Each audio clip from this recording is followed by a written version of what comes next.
जायगानि सुबुंफ्रा जोंनि एपिबि दैलुआवबो हाबफैदों बिथांमोनखौ आं गोरबोजों बरायबाय आरो जायफ्रा गोदानै दिनै बिबान लानानै कमिसन हाबबाय बिथांमोननो आं गाहाम हामलायथि बावबाय।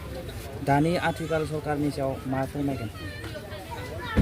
सोरखारनि सायावथ' मा फोरमायनो जेरै जों दिनै मानि थाखाय गोदानै जोनोम होनो गोनां जादों बे पार्टिखौ बेखौ दिन्थियो। नाथाय जों सोरखौबा सोंखारिनानै बा सोरखौबा सुथुर साननानै जों बे एपिबिखौ जोनोम होआखै। नाथाय जों मोनसे बिबान लानो थाखाय ओंखारदों खारन जों नुहुरदों जे बिटिसिनि इयुनखौ जोङो गोजों नुहुराखै।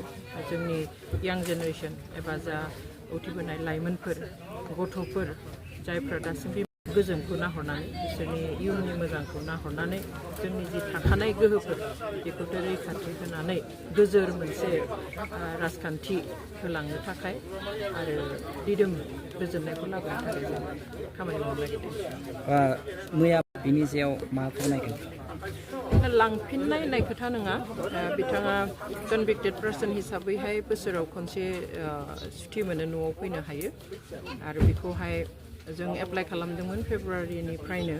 जोंहा आमाय उन्दै सासे बैसो जानाय बेरामाव गोलैनानै दङमोन, देहा हामथारलामोन। बिथाङा नायनो लुबैनाय, आदायाबो नायनो लुबैनाय, बेनि थाखाय जोङो फेब्रुवारिनिफ्रायनो एप्लिकेसन होजेनदोंमोन। नाथाय थाङै थुङै दा बावैसो बे ग्रान्ट जाहैदों आरो गेजेराव पन्चायत इलेक्सननि थाखायबो दोनथ'नाय जाबाय डेटखौहाय। थ' बिथाङा 20 दिननि सुथि मोन्दोंमोन, बेवहाय 20 दिन ग्रोब जाब्ला बे थांफिनखानांगोन। बे कन्डिसनावनो फैखानाय, बेवहाय लांफिननाय थिग नङा। समा जोब्बाय, थांफिननांबाय। बे समावनो आथिखालनि बिटिआर सरकाराव थानाय दैदेनगिरिफोरखौ खबर लायनाय नुनो मोनाखै, बिनि सायाव मा फोरमायगोन? आंहा जेबो बुंनांगौ गैया।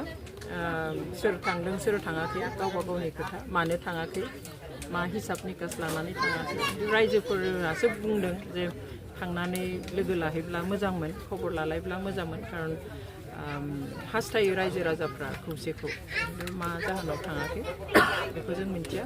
खिन्थु आदाया लोगो हमनो गोसोमोन, बिथांमोननो लिरहरनायबो जादोंमोन, नाथाय बिथांमोना लोगो हमासै। Thank you.